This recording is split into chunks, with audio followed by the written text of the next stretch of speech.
A quick note for today's show. Unfortunately, due to technical difficulties, we were unable to secure a voice recording that would work for the show for our character Dima, which means that you'll be subjected to the live recording of my voice playing the NPC for this episode and the remainder of the show. I want to thank the voice actor who portrayed Dima, Brady Flanagan, and recommend his show Rogue Life if you have not checked it out yet. All right, that's it. Enjoy the show. For the best listening experience, we recommend headphones. Previously on What's in the Rift.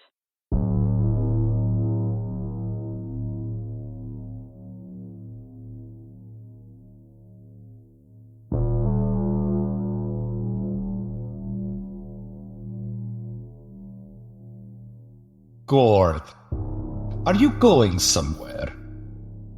Well, I'm going to get out of the building. You'll see there, I think, a gas leak of some sort, and it makes my eyes water and burn. You should probably not go in either.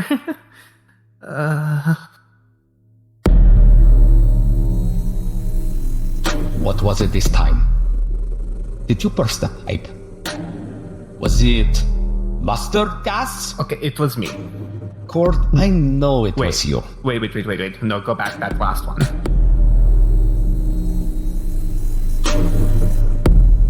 Please, come with me. Okay. But just because you are very confident and something seems wrong. And Court will go over to Dima.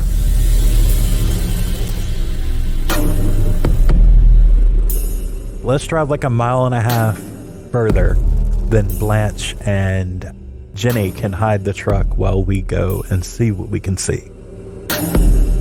Bruce, Jackie, and Toska are going to go case the facility. Okay, Bruce, can you leave your phone with them? Because you have a phone. Or I can leave mine, either way. I don't really care. Here, download this walkie-talkie app. I forget what it's called. Here's my phone. The password is HANS.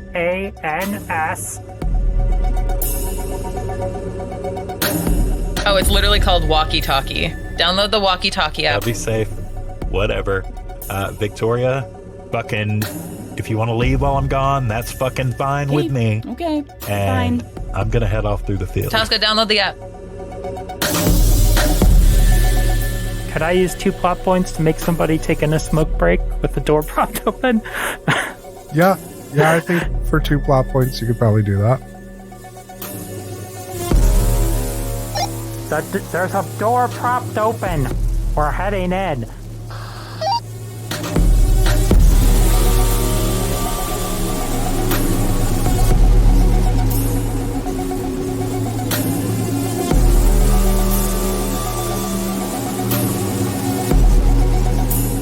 What's in the Rift is intended for mature audiences. This show includes death, drug use, criminal activity, and a consistent undercurrent of existential dread. Any children discovered listening to this show will get the hammer.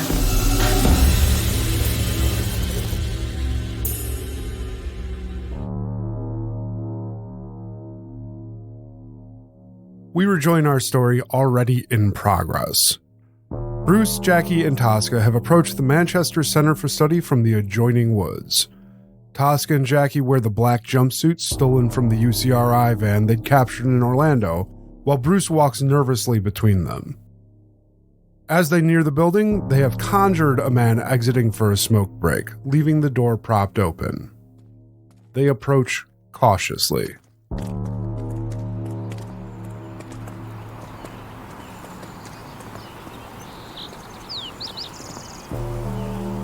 This looks like one of your kind of guys. You want to chat him up and we'll sneak through the door? Is chatting him up the best idea when we have awesome batons? Toska about to murder somebody?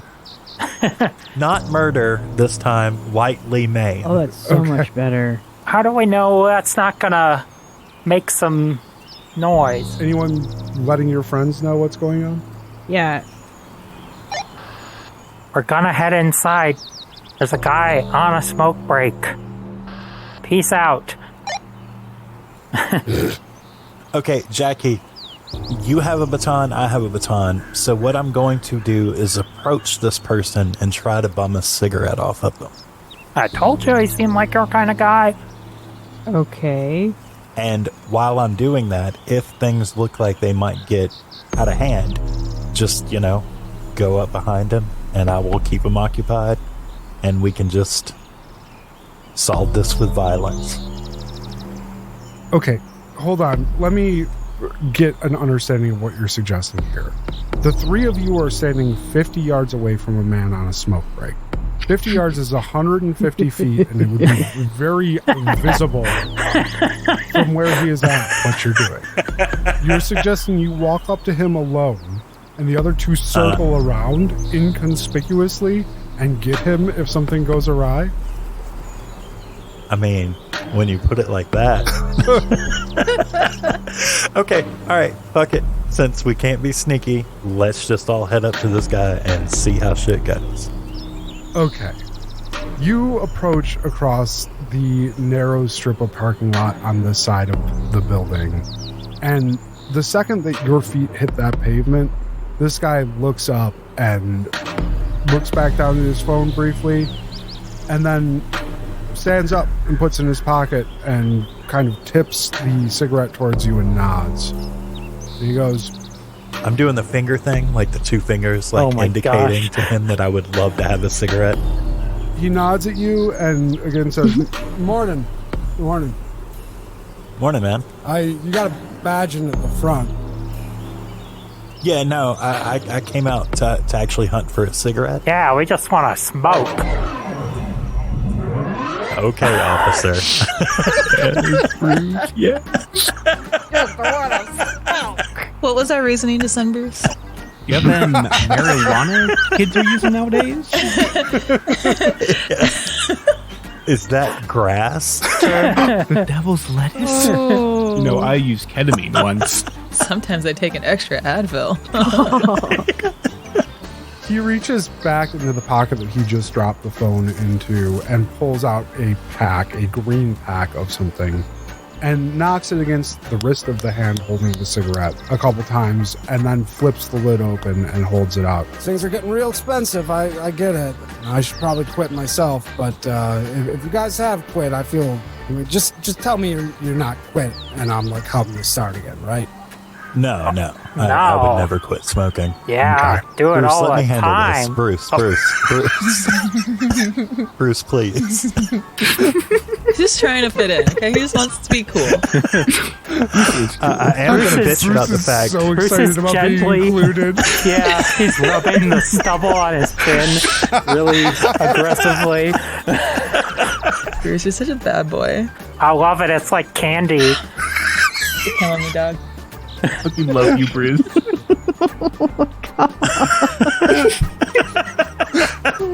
Okay. All right, so I'm going to take the cigarette from him, ask him for a lighter because I don't have one, and just light it up and immediately hand it to Bruce for him to take a hit. Oh, this is how you do it? You're like the high right school... on, man. Bruce is like an 8th You have grader. to inhale, Bruce. Oh my god. Bruce, this is going to be a D10 challenge. Not to hack your lungs out and give us away. Damn it. So, we are going to use the court is captured crisis again. That is... God You're damn not it. fucking with me? I'm not fucking with you. Remember when I Oh, said yeah. that we shouldn't do it for the meme? Remember when I said that I was going to? I unfortunately do. All right, kids. All right, Smoking Bruce, is you bad. got this, dude. You just puff in your mouth and then inhale it. You have to beat a 16. Oh, Jesus. Holy fuck. You've been To whispering smoke a to the fucking dice, cigarette? Just right? open up your esophagus into your stomach and inhale the smoke into there, and you'll be fine. It's Bruce's first cigarette, I have to imagine. Yes, indeed. It counts as nutrition. Yeah. So I'm going to obviously use consummate nerd. Okay. Gonna use the relationship to Toska because Bruce is so aspiring to be cool like him.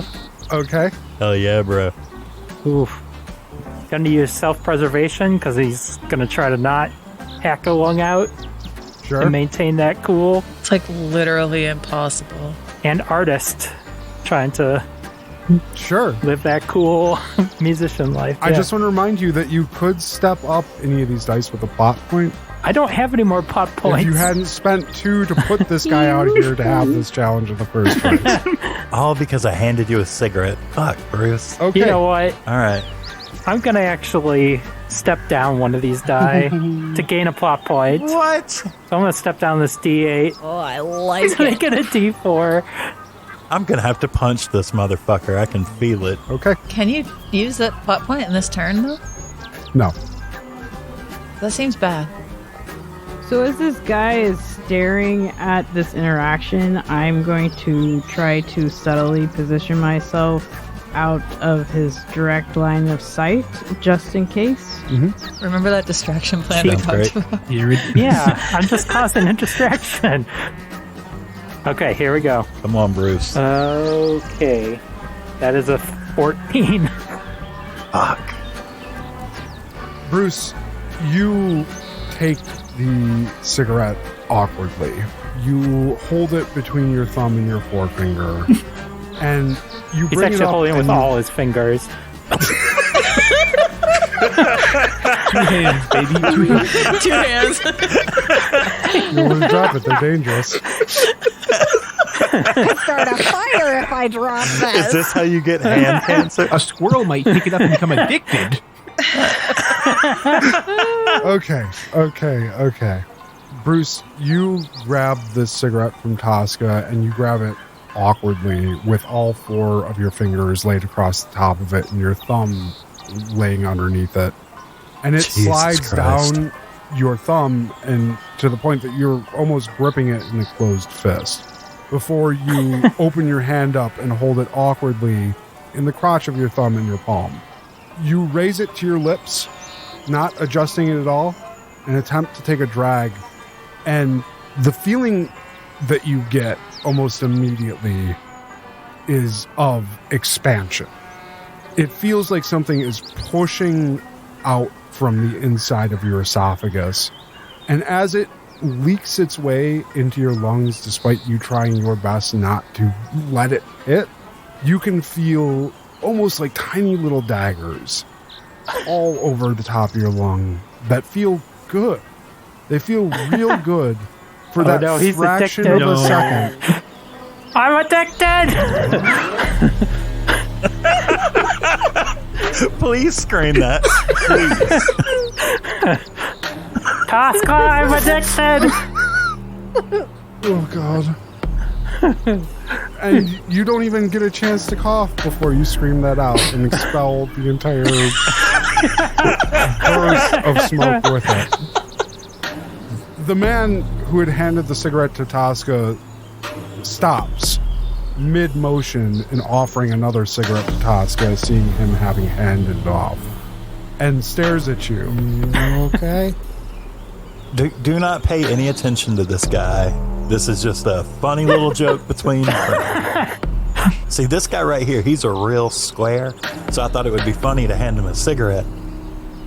That obviously wasn't funny. Hand me a square, right? Yeah, hand him a square, exactly. And now he's addicted.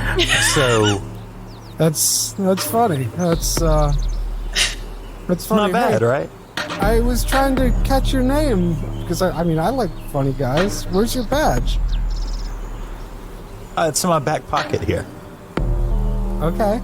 But Can I like, do you see- have the can I- authority to ask for my? I thought badges were like a very personal thing around here. That's I'm what I sorry. was told. I thought we were I a was couple told of that we cool keep our guys. IDs to ourselves. Excuse me. Yeah. UCRI handbooks state that secure door policy. Anyone approaching a door should be prepared to Me and present you, a bro, badge. we're all right, right? I'm Me sorry. and you? That's day one stuff. I'm gonna step up and slightly squeeze the handle and press it to his back. We'll do a roll for this, okay? This is going to be a D6 Okay. challenge because he's very involved in this conversation right now. I am going to include the crisis. Of course you are. You have a 9 that you need to beat. I'm going to use Against the Odds Survivor. My relationship with Toska. Self-preservation. Okay. And Scoundrel. Okay. And then I would also like to step one down for a plot point. All right, sure. 14. That's a heroic success. Let me know how this happens. But I have a 1. Well, your heroic success can offset that 1 if you want, and we can just turn this into a normal success. Okay, I would like to do that. Jackie, you round this guy as he's asking to see Toska's badge, and you've spent a lot of time having to be wary around people desperate for whatever kind of resources that they can grab. You know what it's like to be in decisive situations, and your sense of self-preservation kicks in, and almost instinctually you reach out to hit this man with the baton at your side. You smack him across the back of the leg, and he tenses in that same way that you saw Blanche tense, and he falls to the ground stiff, mid-sentence, asking for Toska's badge. The door is ajar, and you are now all 3 standing outside having a cigarette next to this facility. Bruce takes a victory smoke. And I can assure you, Bruce, that you are not addicted. It's fine. It's perfectly fine. Then why did I want to do this again? To be cool, man. Yeah, man. Bruce, you exhale your second ever puff of a cigarette, and I have to imagine you cough a little bit, but that's not what's remarkable about the situation. Even standing here a good 15 feet away from the door, as you exhale, that air is sucked in towards the open door. Can I just say that it would be awesome if this started Bruce's descent into bad boyhood? By the end of What's in the Rift, he's a fucking nightmare. Fuck hands. That's right, I said his name wrong too. Stupid ass kid. Gonna say fuck you on his knuckles. Yep. All right. We have another member of the party, though, to get back to. Court. You find yourself in this conference room with Dima yet again. After proposing to you directly that you come with him to Chicago, he lays out a long list of reasons that you would be better housed and cared for there. He lets you know that the facilities in Chicago are nearer to the research lab and to the people studying what is wrong with you. That he has the means and the goodwill of the administration there to have basically every accommodation that you need taken care of, make your time at these facilities more comfortable. And Dima, through all of this, espouses to you that Chicago is a healthy and safe place for you to help the entirety of the world with the problem that they're dealing with. Court, it is important that you understand that while your case is unique somewhat, studying you is perhaps one of the only ways that we will ever know what is exactly happening to the rest of us. If we cannot get this under control, I fear that one day there will be an event that will wipe out all semblance of life as we know it. That something will happen where there will be no going back. There will be no recovery. There may be no more world at all. I think if we all end up like you, the world would probably be worse off. Don't you agree? Oh no, I agree. If everyone was like me right now, I think there would be a lot of problems. You have no idea. Your conversation with Dima has gone on for possibly 3 or 4 hours now. It's hard to tell because this conference room that you're in does not have a clock. But what it does have is a window. And over the course of the last 20 minutes or so, you've seen the sunrise. And you're starting to feel those first licks of euphoria from forgoing sleep long enough that you very much have the sense of being high right now. Oh, okay, so I'm not crazy. Okay, that's good. What do you mean you're not going crazy? Oh, so a little while ago, I tried sleeping, just like of my own volition, and it almost worked. It was kind of creepy, actually. But now I am starting to feel the rush, so that means that it is not all just in my head. Well, I mean, it is in my head, but like more of a chemical thing.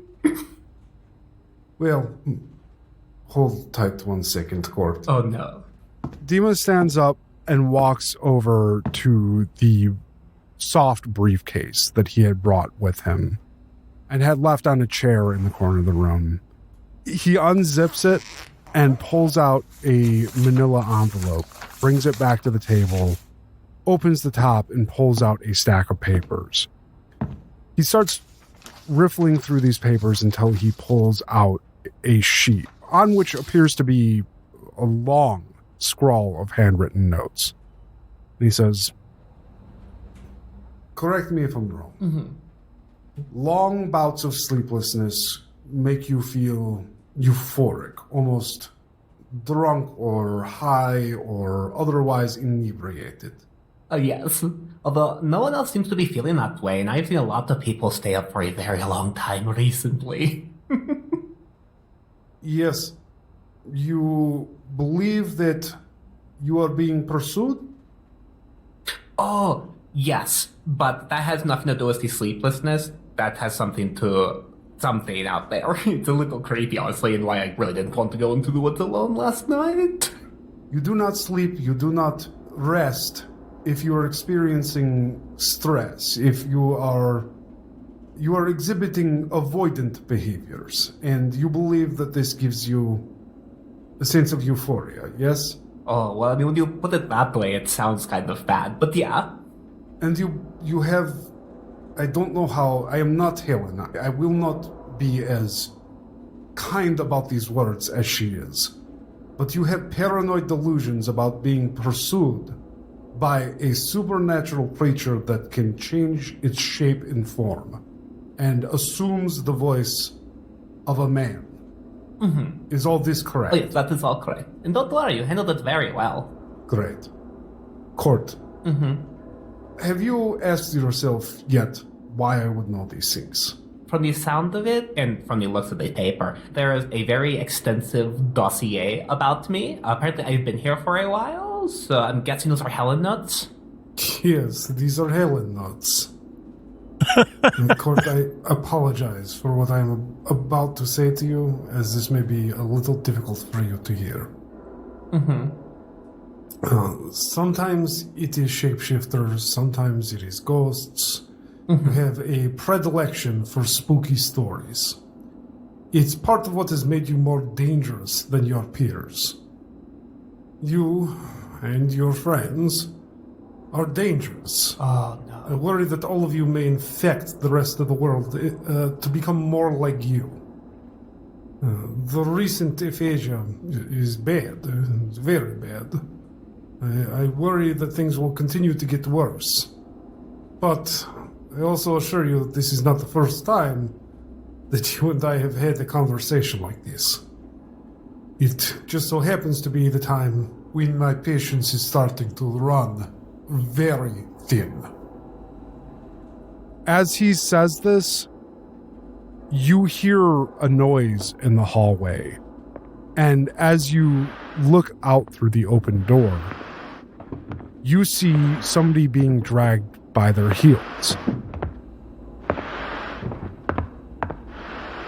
They're wearing the same white dress shirt and white dress slacks, and they have a large frame and a scraggly mop of hair atop their head. And you see Jeff being dragged through the hall. obviously dead. Okay, so now we have a problem. I would agree. I have some questions for you, Court. I don't feel like answering them now. Would you say that truth matters? Court stays silent.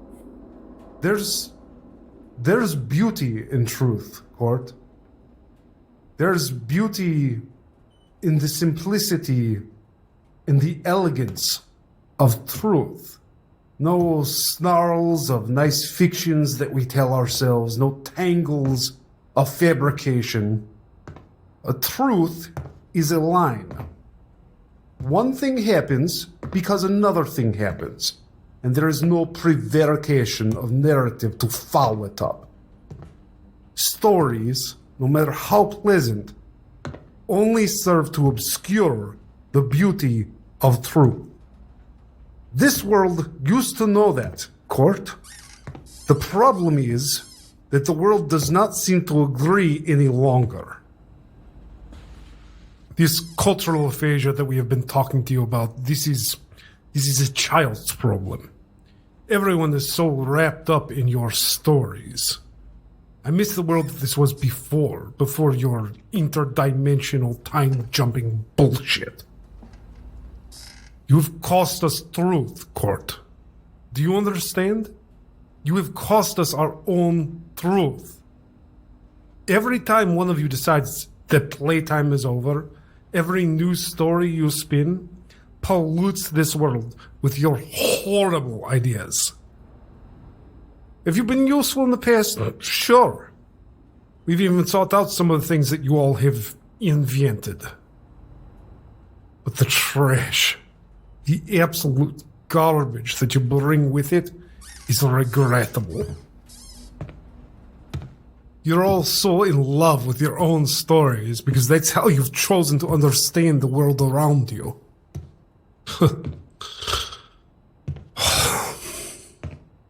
Helen.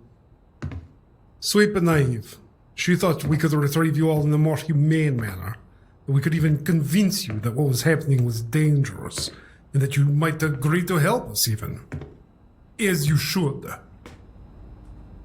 I was meant to observe this attempt. That is why I'm here.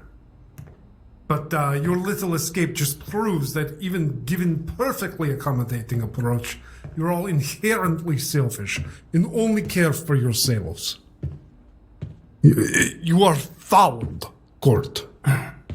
You have been rewritten too many times and not for the better. So now, we find a way to end it once and for all. Instead of sedation and warehousing yet again, we all know how that ends. Just more of you. Always more of you. You are like cockroaches. Do you understand yet? You have been here before. You have been to all of these facilities before. You have been to Chicago before. These facilities exist because of you and your friends. Every action has consequences, Court. Every story you tell has consequences. Do I really have to explain this all again? No, I think you have made your point. Like you said, every action has consequences. And what you did to Jeff just killed any chance of me being cooperative with you. So fuck you and the horse you ride in on.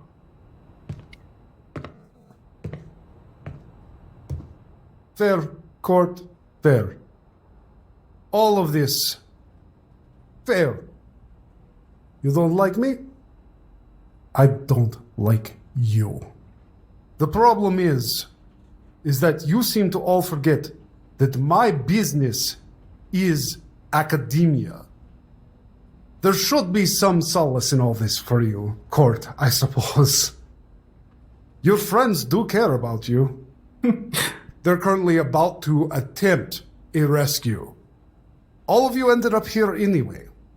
It saves me the mess of having to track you all down.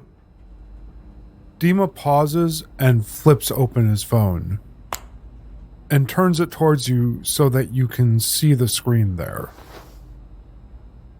Do you know what this is, Court? I actually have very poor eyesight. Can you get it a little bit closer? He puts his hand on his phone and he says, You'll have to take my word for it then. This is a live feed, Court. I can see on here... that would appear to be Bruce. Of course, we all remember Bruce. And Jackie. Or who is the third person here, Court? Oh, let me think. I'm trying to remember. Oh, I think that is my friend DaylorJenny. Oh, fuck yeah, Court. Dima leans back a bit, closes the phone up, and turns around and says, No matter. I would assume that you have made others similarly polluted as you. Josh, can I ask a question about this room? Yeah, absolutely. Since this is a government building, is there a fire release in this room? There's an alarm in this room. Yes. If you want to pull that again. 100% I do. Okay. When he goes to put the phone back, the moment he looks down to guide it to the pocket, I am rushing to pull that. He turns his back to you, actually, when he puts the phone in his pocket. And you get up at that point to pull the fire alarm? Yep. Okay. There's no roll necessary. It's just you and him in the room, and he's not currently looking at you. You stand up, you pull that fire alarm, and nothing happens. Dima, still looking away from you, speaks to the far wall. You all seem to think that we are new to this. I guess it is for the best. It's just disappointing that you have such a low esteem for academia this time around. I came from the circus. You know what the purpose of academia is, Court? Our entire purpose is to know. Toska, jeże jejos des. And through the door steps the man that looks exactly like the Toska that you know. And he stands and holds open the door as Dima goes to leave. He turns at the door to you, Court, and says to you, I suppose you all learn this lesson soon enough. We know you. We will always know you. And we will always bring you back to heal. Can my Toska alter ego just punch the fuck out of this guy? Oh yeah, can Joseph control him? The door closes behind you. He does not wait for a response. Court, you're left alone in the room with this man that looks exactly like Toska. Dima had just spoken to him in Russian, to the best of your knowledge. I mean, I don't know if you know Russian or not. Nope. But that's a freebie. Meanwhile, I want to know what's going on with the back door. We're going to enter the building, right? I am enjoying my fucking cigarette. No. Which I picked off this guy's body after he was laying on the ground. Actually, I picked up his lit cigarette and started smoking it. Yeah. Have any of you moved to the door? Yes. We were, 15 feet away? Yeah. Yes. Bruce took his victory puff and then tossed it aside like he was fucking Judd Nelson in the Breakfast Club. Okay. So how visible is this man now on the ground from this point? Yeah, we got to do something about this body. Yeah, guys, we either have to hide him, put him somewhere. Pretty sure we can't just leave him right here. You're not certain what, if anything, what effects this is going to have long term with this guy. All you know is that he looks like Blanche did when she was down, and that whole thing lasted a few minutes at most. It was, maybe 10 minutes? So he's probably going to come to at some point, and we definitely don't want that to be happening while we're in the middle of stuff. Should we kick him in the head? Just once? No, we should not kick him in the head. Holy crunch, Toska! Look, I am maybe pragmatic. Gag him and tie him up and yeah, okay. dash him somewhere. Isn't there a parking lot right across from us? Maybe we could, put him in a trunk. Is there a dumpster nearby? Can we just toss him in the dumpster? You wanna? We could You can put a human being in a dumpster? Hold on. I want you guys to slow down for a second and consider what I just told you. You have maybe 10 minutes of unconsciousness in this guy. Yeah. Do you think that spending the majority of that 10 minutes leveraging him into a dumpster is the correct play? No, I think we should just head in. Okay. Yeah, let's leave this Are fucking there guy here and go some in. bushes near the wall? Maybe we could just move him out of sight real fast. All three of you want to pick up this roughly 170, 180 pound man and drag him into the bushes. You can. All right. Bruce takes the pack of cigarettes, though. Hell yeah, he does. Okay.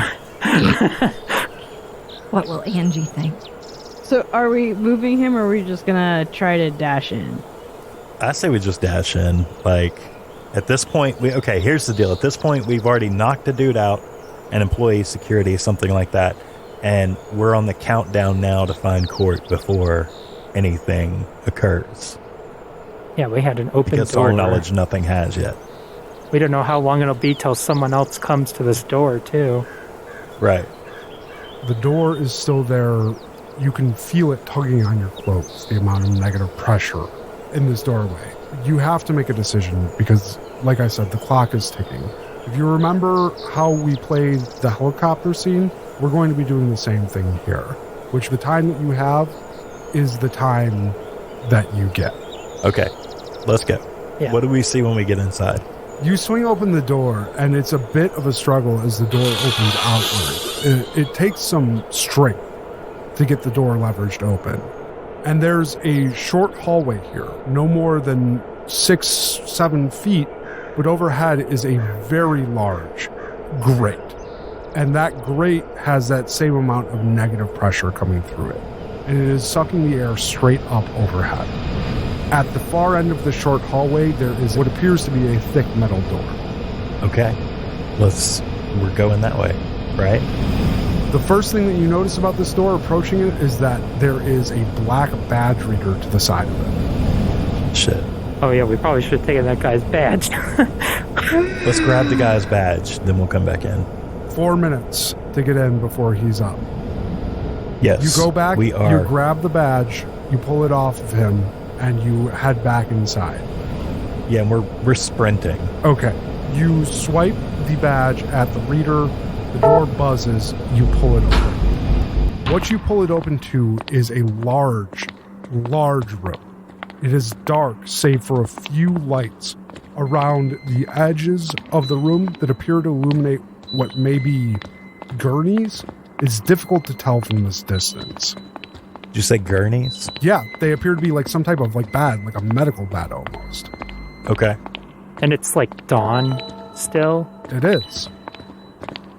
So people could just be waking up if they're residents there. This is strange. 3 minutes before the guy wakes up. Did we dare try a spirit radio to locate court? Or does that take too much time? We get as far away from this guy before we do anything else. At least get far enough in the building. Okay, so we're going to continue on. Josh. You move deeper into the room, and you can hear your footsteps echoing on the distant walls. The strange thing to you about this is the expanse of it, given what it appeared to be from the outside. You saw windows on the outside, and when you go back to check what is behind you, you can see that each one of those windows has been painted over. That this room is seemingly intentionally kept dark. You move deeper towards the far wall where you can see what appears to be an exit sign over that door. Are you doing anything else in this room before you progress? I want to run by one of those gurney things and see if there's a person in it. It's a ways off if you want to do that. Think about it like if you were in a grocery store. You're talking about standing in the middle of the grocery store and these gurneys are lined up along the edges of the wall. So our only option is to head toward the door as quickly as possible. It's your call. Yeah, let's head towards the door. Yeah, agreed. You, Jackie? Yeah, are there beds along all the walls towards the one we're headed towards? So if you want a more detailed sense of the layout of the room, I will need a roll. Yes, I would like to do that. Okay, we'll pause time here for this roll. This is going to be a D6 challenge to get a better sense of the room around you. There's no crisis die attached to this. Okay. You gotta be shitting me. That's 2 6s. Damn it, Josh. I'm sorry. I don't know what's going on. I told everyone else to whisper to their dice. Not you. Not you. I didn't. So you're misdirecting your energy. Damn it. Let's do against the odds. Okay. And I think I will use Toska's relationship again. Okay. And then pragmatism. All right. Scoundrel for like being aware of my surroundings as moving. Does that work? Sure. And then I am going to step down 1 for another plot point. Okay. Give me that roll. Beat All me right. 12. 3 of the dice have 2s on them. Okay. Yes, I got 6. Jackie, you do your best to get a sense of the scale of the room and the layout. As you're moving towards the far door, you spin around, walk backwards briefly, and then spin back. But the problem is that with the sparse lighting, the overall odd sense of the atmosphere in here and everything else that is just seemingly designed to throw you off of your senses, you can't really get any reliable gauge of what is going on in here. What you do know is that this room is unusually cold for an interior room.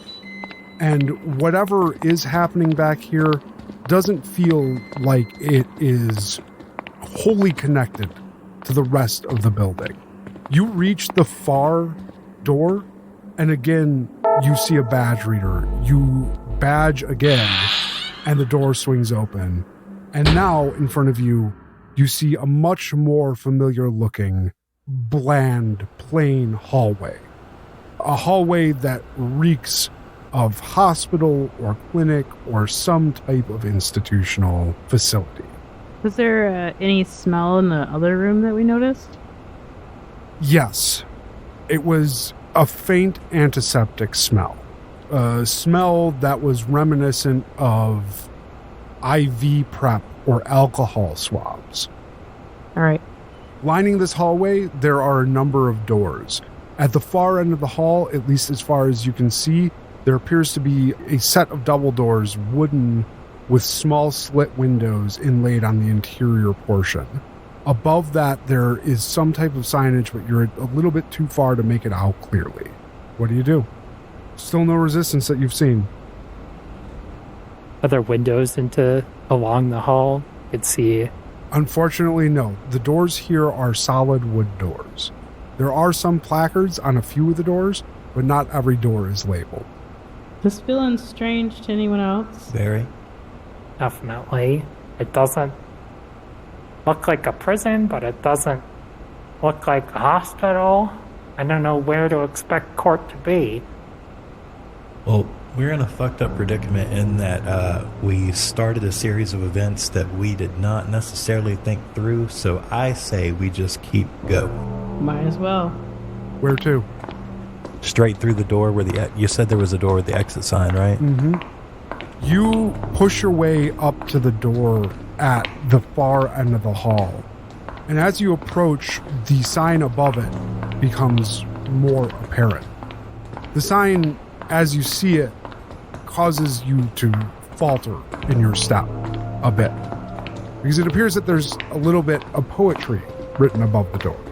It reads, "Sands diverge, stars converge, yet we drift apart." Walkie Bobo. The poem is in the building. I repeat. The poem is in the building. Over and out. The poem? What poem? The stars converge deal. Wait, what? Seriously? From the... Yes, the graffiti. Why would it be in there? That's really weird. And we're in this huge room, and there's like fucking people. We're still walking while we're talking, by the way, Josh. Okay, toward you the door. get to that door. Well, haven't we gone to the end of the hall? We want to go That's through why it? it's a walkie-talkie. Yeah, got him. We're going to go through that door, right? Yeah. Yes. Have you guys found Court yet? I haven't found a single person since we've been inside. All we've done is shock Over and somebody out. for a cigarette. Over and out. I look at Blanche. By this point, you should be used to my antics. I'm addicted. Over and out. Oh my goodness. Be careful, guys. You open the doors at the end of this hallway, and you step through. This hallway, you feel like you know Bruce. This hallway feels familiar. Jackie, you get the same sensation.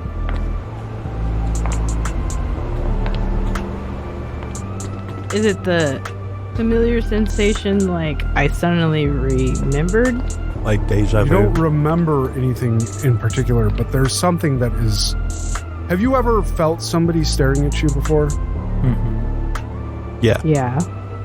You felt that sense of like something... Someone walking on your grave. Yeah, that there's something amiss, something unnatural happening. It's the sense that something is awry, something is amiss. And as you're walking down this hallway, maybe not at quite the same pace that you were before, the one thing that is standing out to both Bruce and Jackie as they move is the numbers on the doors. You see the numbers 0067. A few doors pass, more numbers. Another one seems to jump out at you. 1033. You arrive at one, and Bruce, something about this sequence of numbers makes you feel worse than the cigarette ever did. You pass by a room that's marked 7211, and you immediately feel deeply sick to your stomach. This room feels bad to you. Do I need to smoke another cigarette? Do you start to feel sick? I'm not getting a good feeling. You stand briefly. It interrupts your gait, Bruce. And it's at that moment that the double doors at the far end of this hall open. The doors that you just walked through, in fact. And as you turn around, you see a man in a long black overcoat with shoulder-length dark hair, with his arms raised up to either side of him, approaching you. Bruce, Jackie, welcome home.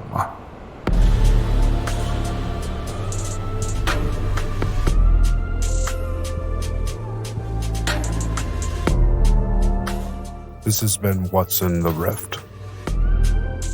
If you enjoyed our show, please remember to rate and review on your favorite podcast platforms. If you really enjoyed our show, you can support us directly via Patreon or join our Discord. Both links can be found at what'sintherift.com. What's in the Rift is brought to you by Gas Station Drugs.